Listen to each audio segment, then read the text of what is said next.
Hello parents, ನಿಮ್ಮ ಮಗುವಿಗೆ mobile addiction ಆಗಿದೆನಾ? ಈ 7 ಲಕ್ಷಣಗಳಲ್ಲಿ 3 ಲಕ್ಷಣಗಳಿದ್ದರೂ ಅದು ಡೇಂಜರಸ್ ವಾರ್ನಿಂಗ್ ಸೈನ್. ಹೌದು. 1ನೆಯ ಲಕ್ಷಣ, 1 ಮಗುವಿನ ಕೈಯಿಂದ ಮೊಬೈಲ್ ತೆಗೆದುಕೊಂಡಾಗ ಮಗು ಸಿಟ್ಟು ಮಾಡ್ಕೊಳ್ಳೋದು, ಅಳೋದು, ಕಿರ್ಚೋದು, ಹಠ ಹಿಡಿಯೋದು ಮಾಡೋದು. 2 ಊಟದ ಸಮಯದಲ್ಲಿ ಮಗುವಿಗೆ ಮೊಬೈಲ್ ಬೇಕೇ ಬೇಕು, ಮೊಬೈಲ್ ಇಲ್ಲ ಅಂದರೆ ತಿನ್ನೋದಿಲ್ಲ. 3 ಮಲಗೋಕ್ಕಿಂತ ಮುಂಚೆ ಮಲಗುವ ಸಮಯದಲ್ಲಿ ಮೊಬೈಲ್ ಬೇಕು, ಇಲ್ಲ ಅಂದರೆ ನಿದ್ರೆ ಮಾಡಲಿಕ್ಕೆ ಚಡಪಡಿಸೋದು. 4 ಇತ್ತೀಚೆಗೆ ಓದಿನಲ್ಲಿ ಅಟೆನ್ಷನ್ ಇಂಟ್ರೆಸ್ಟ್ ಕಡಿಮೆ ಆಗಿರೋದು. 5 ಇತರೆ ಚಟುವಟಿಕೆಗಳಲ್ಲಿ, ಔಟ್ಡೋರ್ ಗೇಮ್ಸ್ನಲ್ಲಿ ಮತ್ತು ಇತರೆ ಅಭ್ಯಾಸಗಳಲ್ಲಿ ಇಂಟ್ರೆಸ್ಟ್ ಇರದೇ ಇರೋದು. 6 ನನಗೆ ಮೊಬೈಲ್ ಬೇಕು, ಮೊಬೈಲ್ ಬೇಕೋ ಅಂಥೇಳಿ ಪದೇ ಪದೇ ಬಂದು ಕೇಳೋದು.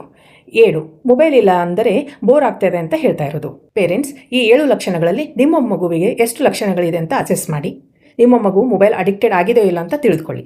ಈ ವಿಷಯವನ್ನು ಶೇರ್ ಮಾಡಿ ಬೇರೆ ತಂದೆ ತಾಯಿಗೆ ತಿಳಿಸಿ. Thank you. ನಿಮ್ಮ ಡಾಕ್ಟರ್ ವಿಜಯ.